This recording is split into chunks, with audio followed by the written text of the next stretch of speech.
पहलगामचा हा जो रस्ता आहे, मार्ग आहे, हा अमरनाथ यात्रेचा सुद्धा मार्ग आहे आणि त्यामुळे आता अमरनाथ यात्रा सुरू होईल त्यापूर्वी एक दहशतीचं वातावरण निर्माण करावं असाही उद्देश असू शकतो. या सगळ्यावर पंतप्रधान नरेंद्र मोदी यांनी निश्चितपणे राग व्यक्त केलेला आहे आणि जे कोणी याच्यामध्ये सामील आहेत त्यांना कठोर शासन केलं जाईल अशी भूमिका घेतलेली आहे.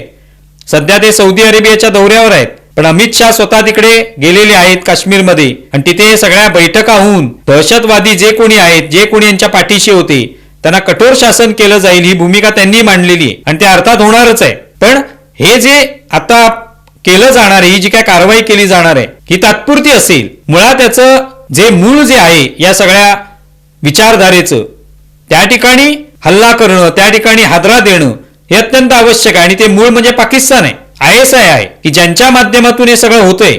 आणि त्यांना आता आपण पाहतोय पाकिस्तानची अवस्था, आर्थिक स्थिती ही पाहिल्यानंतर कुठेही त्यांना त्या ठिकाणी जागतिक स्तरावर सगळ्यांसमोर कटोरा धरून फिरावं लागतंय. कोणाचाही विश्वास पाकिस्तानवर राहिलेला नाही.